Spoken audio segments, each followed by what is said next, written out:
J'aimerais vous parler aujourd'hui de ce sujet qui touche à la culture de l'Église, la culture d'une Église dans le vent de l'Esprit. Confesse avec moi, culture de l'Église dans le vent de l'Esprit. Amen. Amen. Une Église dans le vent de l'Esprit n'est pas une communauté qui est figée, mais c'est une famille en mouvement portée par le souffle divin. Je ne sais pas si vous avez vu ce reportage cette semaine qui traitait d'un événement qui s'est produit en Suède et qui touchait un bâtiment, une église luthérienne qui pèse 672 tonnes. Et le défi a consisté à déplacer cette église, ce temple, sur plusieurs kilomètres, tout simplement parce que, au fil des années, le sol a été exploité, des mines de fer ont été creusées, le sol a bougé et la ville a commencé finalement à se déplacer et l'église aussi, mettant de cette manière l'édifice en danger. Alors il y a eu toute une mobilisation concernant cette église historique afin qu'elle soit préservée, protégée et que des spécialistes, des entreprises expérimentées puissent s'occuper de la mettre sur des structures en métal reposant sur des roues et afin d'entraîner cette église plusieurs kilomètres plus loin. Alors, je dirais que beaucoup se sont étonnés en regardant cet événement. Et quand j'ai regardé cette scène, je n'ai pas pu m'empêcher de penser à cette image que ça nous renvoie d'une église historique qui est en mouvement parce que l'être humain a creusé des galeries dans la terre. Mais malheureusement, bien des églises historiques aujourd'hui sont des édifices magnifiques. Certains sont aussi revendus pour servir d'hôtel, pour servir de musée ou de bien d'autres choses. Mais bon nombre de ces édifices, malheureusement, sont vides parce qu'il n'y a plus de croyants à l'intérieur pour célébrer le Dieu que ces édifices sont censés représenter. Et quand j'ai vu cette scène, j'ai pensé à l'Europe, bien entendu, puisque cette scène se passe en Suède. J'ai pensé à l'Europe du Nord, qui a été pendant des siècles un endroit de réveil spirituel. Et je n'ai pas pu m'empêcher de penser à l'Europe tout entière, qui a besoin d'un mouvement spirituel. Mais qu'est-ce qui va faire bouger l'Église aujourd'hui? L'Église des rachetés. Ce peuple qui est composé de tous ceux qui ont fait la paix avec Dieu, qui connaissent Jésus, tout ce peuple dont Jésus est le Sauveur. Qu'est-ce qui va nous faire bouger? Qu'est-ce qui va nous faire bouger? Il faut qu'il y ait un mouvement non pas souterrain, mais un mouvement céleste. Amen. Amen. Pour que l'Église des rachetés, le peuple de Dieu, puisse être mis en mouvement, pour qu'il ne soit pas figé, il faut que le mouvement ne vienne pas d'en bas, il faut qu'il vienne d'en haut. Amen. Nous avons besoin d'une visitation du Saint-Esprit. Nous avons besoin d'une Église qui baigne dans la culture du Saint-Esprit afin qu'elle se mette en mouvement. Prenez votre Bible et regardez dans Jean chapitre 3, verset 8. Il est dit ceci, « Le vent souffle où il veut, et tu en entends le bruit, mais tu ne sais d'où il vient, ni où il va. Il en est ainsi de tout homme qui est né de l'Esprit. Amen. » Ce passage nous parle de liberté extraordinaire. Amen. Le vent souffle où il veut, et tu en entends le bruit. Tu ne le vois pas, le vent, mais tu en entends le bruit. Tu ne sais d'où il vient ni où il va. Il en est ainsi de tout homme qui est né de l'Esprit. C'est un passage qui nous parle de liberté. Un passage qui nous parle du vent de Dieu, du vent de l'Esprit, du mouvement de l'Esprit. Mais comprenez bien la pensée de ce passage. Il nous faut l'aborder dans la pensée de Dieu, non pas pour justifier nos modes de fonctionnement. Ce verset ne signifie pas que l'enfant de Dieu doit devenir un électron libre, parce qu'on pourrait croire qu'en fait, parce que nous sommes nés de l'Esprit et que le vent va où il veut, en tant que racheté, je fais ce que je veux, je fonctionne comme je veux. De toute façon, c'est l'Esprit qui décide et qui commande. J'aimerais replacer en perspective ce passage pour que nous puissions en recevoir tous les bénéfices. L'Église, comprenons bien que l'Église de Jésus, c'est un corps. Amen. C'est un corps qui est organisé, c'est un corps qui est structuré. Jésus est la tête. Et la Bible dit dans Éphésiens 5, verset 21, « Soumettez-vous les uns aux autres dans la crainte de Christ. » On lit aussi dans Hébreux 13, verset 17, « Obéissez à vos conducteurs spirituels, ayez pour eux de la déférence, car ils veillent sur vos âmes comme devant en rendre compte, qu'il en soit ainsi afin qu'ils le fassent avec joie et non en gémissant, ce qui ne vous serait d'aucun avantage. » J'aimerais vous partager aussi une citation de Kenneth Hagin qui nous parle justement de l'organisation, de la structure de l'Église. Il dit « La soumission à l'autorité spirituelle n'est pas une perte de liberté. C'est pourquoi vous avez besoin d'une Église. Tu es là ce matin, tu crois en Jésus, tu es de quelle obédience? Catholique, protestante, évangélique, pentecôtiste, charismatique, méthodiste, déiste, il y en a beaucoup. Mais il n'y a qu'un seul corps de Christ. Amen. Il n'y a qu'un seul Jésus. Et tu as besoin d'être attaché à une assemblée. Tu ne peux pas fonctionner dans ta foi en étant un électron libre. C'est vrai que le vent souffle où il veut, tu en entends le bruit. Tu ne sais d'où il vient ni où il va. Il en est ainsi de tout homme qui est né de l'esprit. Mais cette pensée doit s'inscrire dans la structure organique de l'Église. L'Église est une organisation vivante. La soumission à l'autorité spirituelle n'est pas une perte de liberté, mais une protection. C'est dans l'ordre divin de Dieu que nous recevons la bénédiction, la sécurité et la croissance. Regardez ce que déclare Kenneth Hagin. L'indépendance rebelle ferme la porte à la grâce, mais la soumission ouvre la porte à l'onction. Amen. Je vais vivre l'onction du Saint-Esprit dans le cadre du corps de Christ et je vais vous en faire la démonstration ici, théologiquement parlant. Il faut bien replacer ce passage concernant le vent de l'Esprit dans son contexte. Jésus explique que la nouvelle naissance est une œuvre mystérieuse du Saint-Esprit. Quand il nous donne ce passage de Jean 3, 8, il est en train de nous dire « La nouvelle naissance, c'est une œuvre mystérieuse. » Pourquoi certains parviennent à naître de nouveau et que d'autres n'y parviennent pas? Pourquoi certains vont embrasser la foi alors que d'autres vont y résister? Pourquoi certains vont apprécier d'aller à l'église et que d'autres vont y rechigner? Pourquoi certains aiment adorer, prier, alors que d'autres ne sont pas du tout attirés par ces modes de fonctionnement? Comme le vent, l'action de l'esprit n'est pas toujours prévisible. C'est ce que Jésus est en train de dire. Elle n'est pas toujours prévisible. Tu es là ce matin, mais le vent, nul ne sait d'où il vient ni où il va. Ça veut dire que moi, j'ai préparé mon culte. Et le Saint-Esprit m'a donné des choses imprévisibles quand j'ai préparé le culte, mais lorsque nous sommes dans la maison de Dieu, il y a des choses imprévisibles que peut faire le Saint-Esprit. Oui, amen. Ce n'est pas parce que je crois que Dieu est imprévisible que je ne dois jamais rien prévoir non plus. Certains se disent, non, une prédication ne doit pas se préparer. Non, on ne doit pas préparer un culte. On arrive, on s'assoit et puis on attend que le Saint-Esprit agisse. C'est une erreur parce que Dieu agit de façon imprévisible, même dans la préparation. Amen. Gloire à Dieu. Comme le vent, l'action de l'Esprit n'est pas toujours prévisible ni contrôlable par l'homme. Celui qui est né de l'Esprit n'est pas gouverné par la chair, ni par des traditions humaines, mais par le souffle divin. Mais cela ne signifie pas que le disciple peut s'affranchir de l'ordre établi dans l'Église, c'est-à-dire de la gouvernance que l'Esprit Saint a établie dans une Église. Paul insiste dans 1 Corinthiens 14, 33, il dit « Dieu n'est pas un Dieu de désordre, mais de paix, comme dans toutes les églises des saints. » Amen. Je crois au réveil, je crois au vent du Saint-Esprit, mais je crois aussi à l'ordre divin. Amen. Dieu est un Dieu d'ordre. Et Dieu est capable, dans l'organisation de l'Église, dans le fonctionnement d'une Église, d'agir de façon glorieuse.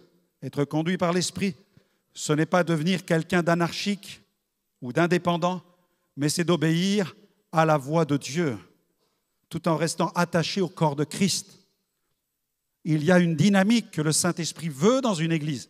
Et si nous voulons qu'une communauté avance avec puissance, il est important que chacun d'entre nous, nous soyons assez humbles pour accepter la conduite du Saint-Esprit et que nul ne s'arroge le droit de fonctionner à sa manière, prétendant qu'il est dans la liberté du Saint-Esprit. Ce n'est plus la liberté du Saint-Esprit, ça s'appelle l'orgueil.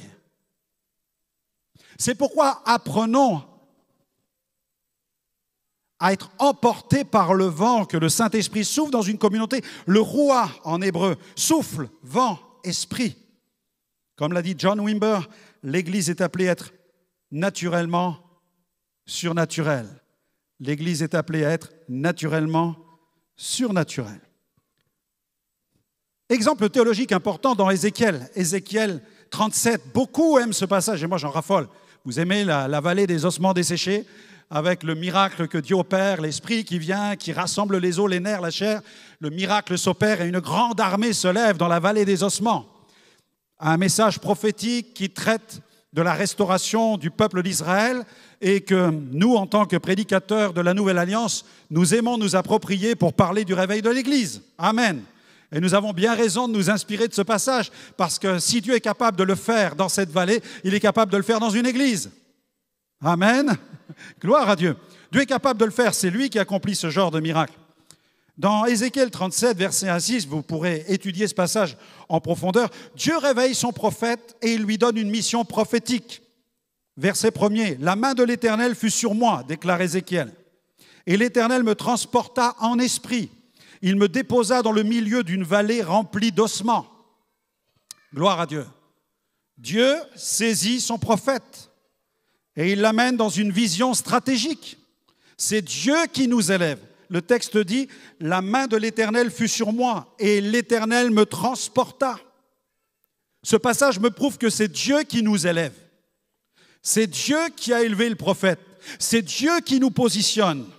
Et il nous positionne sur les territoires de l'impossible. Amen. Imaginez le prophète lorsqu'il a été élevé dans cette vision et que Dieu lui montre une vallée d'ossements desséchés. Quand vous arrivez, imaginez qu'on vous élève au-dessus d'un cimetière et que Dieu vous dit des miracles vont se produire. Vous allez vous dire, waouh, il ne peut s'agir que de résurrection de mort. Non, vous n'êtes pas d'accord avec moi? Et là, le prophète, c'est ce qui lui arrive. Il est élevé au-dessus d'une vallée d'ossements desséchés et il sait que Dieu va faire quelque chose. Verset 2. Il me fit passer auprès d'eux tout autour, et voici, ils étaient fort nombreux à la surface de la vallée, et ils étaient complètement secs. Ils étaient complètement secs. Il faut savoir poser le bon diagnostic. Le prophète fait le bon diagnostic. Il constate que les ossements sont desséchés. C'est une vallée de cadavres, une vallée de dépouilles. Donc le diagnostic est fait. Il y a la sécheresse spirituelle. Le diagnostic est fait en Europe. C'est la sécheresse spirituelle. C'est le désert spirituel. On ne va pas se mentir. L'Europe a besoin d'un réveil. Est-ce que vous êtes d'accord avec moi? L'Europe a besoin d'un réveil. C'est pourquoi on me dit ne prêche pas le réveil. C'est pourquoi on me dit mais non, cesse de croire au réveil. Et c'est pourquoi je dois proclamer l'inverse. Si nous disons que nous ne devons pas prêcher le réveil, c'est que nous avons la prétention d'être vivants. Mais l'Europe a besoin d'une visitation massive, non pas de quelques églises ici et là, de quelques spots. Vous savez, parfois, quand on va en vacances, on a entendu parler de cela récemment, les surfeurs. Les surfeurs, ils cherchent les meilleurs spots. Alors, béni soit Dieu pour les quelques spots de renouveau qu'il y a en France. Amen. Mais ma prière, ce n'est pas qu'il n'y ait que quelques spots de renouveau en France, mais c'est que toutes les églises soient visitées par la puissance du Saint-Esprit, que le réveil soit massif, qu'il soit national, que toute la nation soit transformée par la puissance de Dieu, et non pas quelques cités ici et là. Amen. Gloire à Dieu. Il me dit, fils de l'homme, ces eaux pourront-ils revivre? Oh, bonne question. Tu te trouves face à une vallée d'ossements desséchés, Dieu te transporte et il t'élève pour le voir. Et il te regarde et il te pose une question. Penses-tu que ça puisse revivre? Bonne question, non?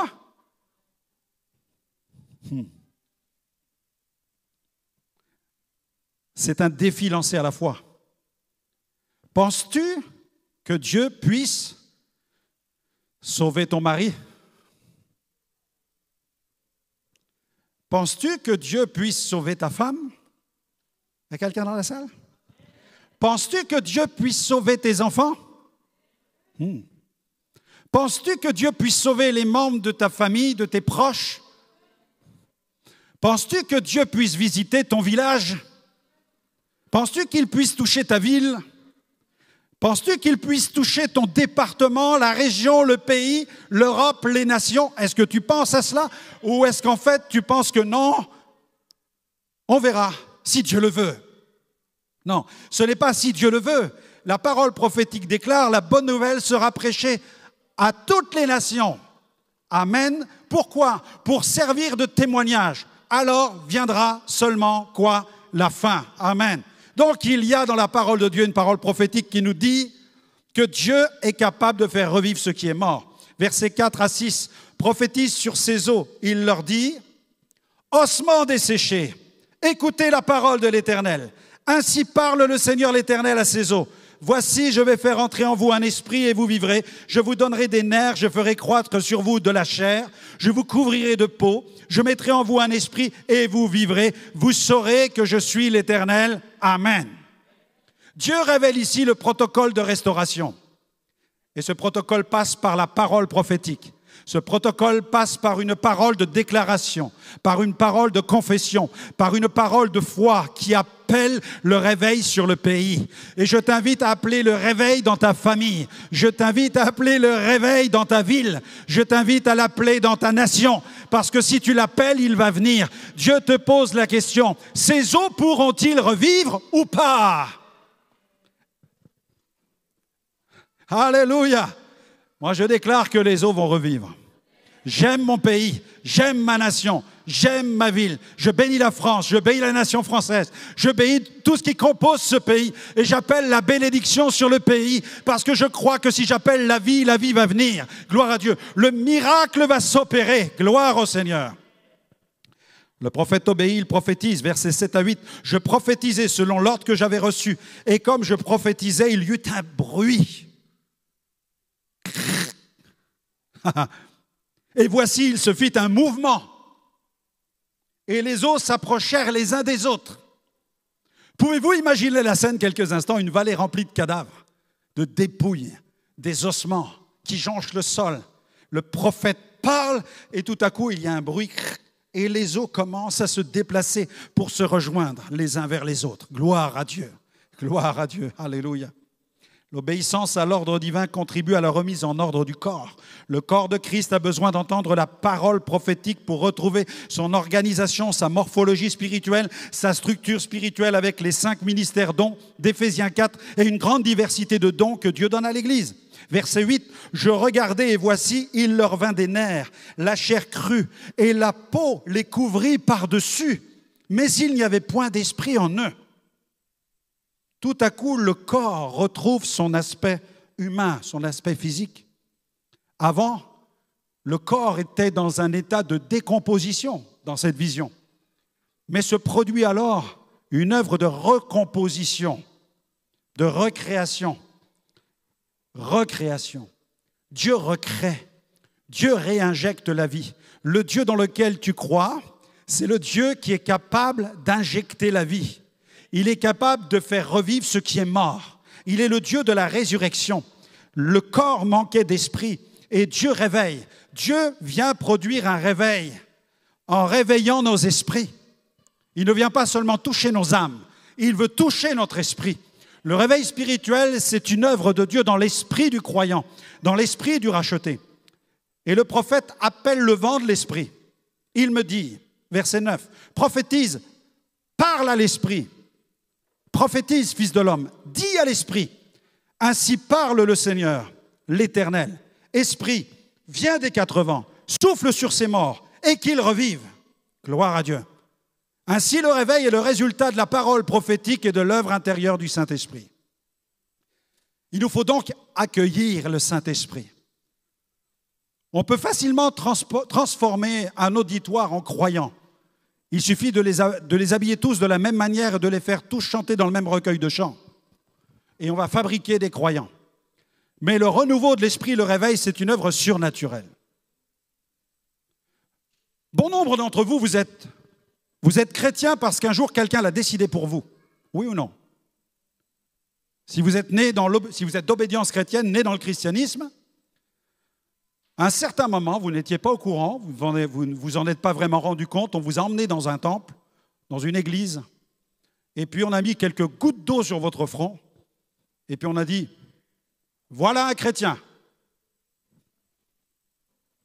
Qu'a fait le nourrisson? Il n'a pas vraiment compris ce qui lui arrivait, non? Et c'est ce qui se passe pour bon nombre de nos contemporains. Bien que le christianisme décline rapidement en Europe de l'Ouest. Mais beaucoup se sont découverts à un certain âge chrétien alors qu'ils ne l'avaient pas choisi. Ils ont suivi quelques cours de foi chrétienne, ensuite on les a engagés dans une communion et ensuite ils ont vécu comme des petits démons. Mais ils n'ont pas eu de transformation.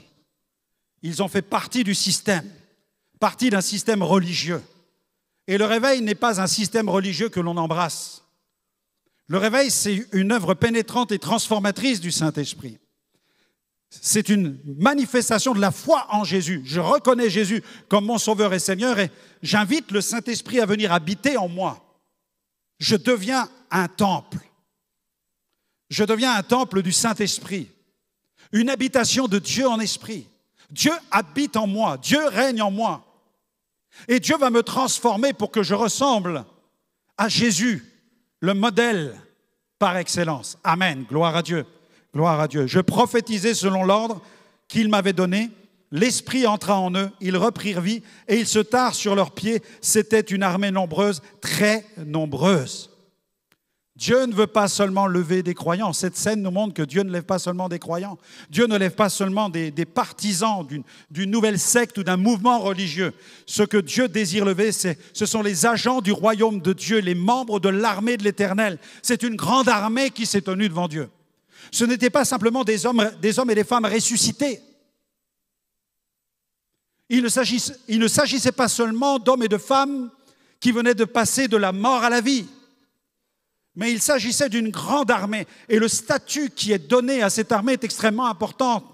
Ça nous parle aussi de notre statut en tant qu'enfants de Dieu.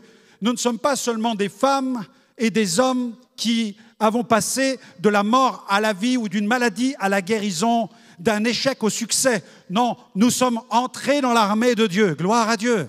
Vous faites partie de l'armée des saints, comme la Bible l'enseigne. Ce qui veut dire qu'une armée, elle est dans le combat. Quelqu'un qui expérimente un miracle est le témoin d'un impact surnaturel, spirituel sur sa vie, gloire à Dieu.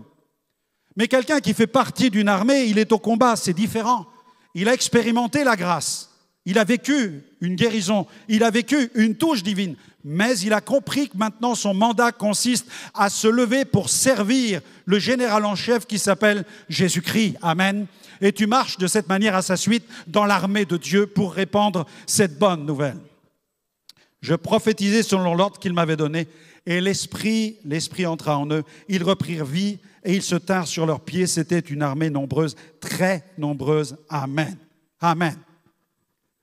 Premièrement, je crois qu'une église qui avance, qui vit le vent du Saint-Esprit, c'est une église qui vit la culture de bienvenue. Culture de bienvenue. Amen. Dans le monde, il faut savoir que dans le monde du commerce ou des services, on sait que les premières impressions qui se forment chez les clients, ces premières impressions se font dans les 7 premières secondes. Dans les 7 premières secondes, quelqu'un qui rentre dans un nouveau magasin va savoir s'il va trouver ce qui l'intéresse ou pas. Il va savoir s'il va rester ou pas. Il va savoir s'il va poursuivre ou pas.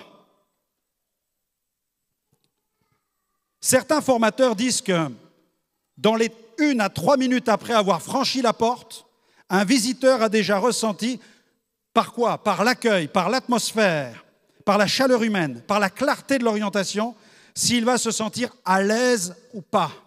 Tout se passe dans les premières secondes, bien-aimés. Tout se passe dans les premières minutes. Lorsque quelqu'un entre dans cette communauté, dans les premières minutes, il sait s'il va poursuivre ou pas. Il sait s'il va continuer ou pas. La Bible dit « Accueillez-vous les uns les autres ». Amen. Regardez dans votre Bible. Dans Romains 15, verset 7, Paul enseigne ceci. Un principe spirituel d'évangélisation incroyable. Une puissance de feu incroyable. L'accueil. Amen. Gloire à Dieu. Romains 15, verset 7. Accueillez-vous donc les uns les autres comme Christ vous a accueillis pour la gloire de Dieu. Amen. Le terme accueillir vient du grec dékomai qui signifie recevoir chaleureusement. Une communauté doit recevoir chaleureusement. Nous devons accueillir ceux qui entrent dans le Gospel Vision Center. Nous devons les accueillir chaleureusement. Il doit y avoir de la chaleur humaine. Gloire à Dieu. La joie de recevoir, L'Église doit être une maison paternelle où chaque personne trouve une famille. Et la bienveillance ouvre le cœur avant même que la parole ne soit prêchée. La bienveillance doit faire partie de la culture d'une Église, de la porte d'entrée jusqu'à la porte de sortie, en passant par toutes les salles. Amen. Culture de bienveillance. Nous devons cultiver cette culture welcome, cette culture bienvenue dans l'Église. Ça commence par l'accueil sur le parking, c'est important. L'accueil dans les portes, l'accueil au niveau des sanitaires, l'accueil par le biais des placiers, le sourire des placiers, amen, le sourire de l'équipe d'accueil. Ceux qui s'occupent de la sécurité, c'est des gros bras, mais ils doivent vous accueillir avec le sourire, amen. Mais c'est une puissance d'évangélisation. Parce que ceux qui viennent pour la première fois, ils entendent, ils voient, ils goûtent. La Bible dit « sentez et goûtez combien Dieu est bon ». Et ça fait référence à nos sens. Sentez et goûtez. Ça fait référence véritablement à la grâce que nous pouvons toucher, goûter, expérimenter. Ça, c'est une bénédiction. Et peut-être que tu te dis « mais comment puis-je servir ?» Eh bien, sers dans ces choses-là.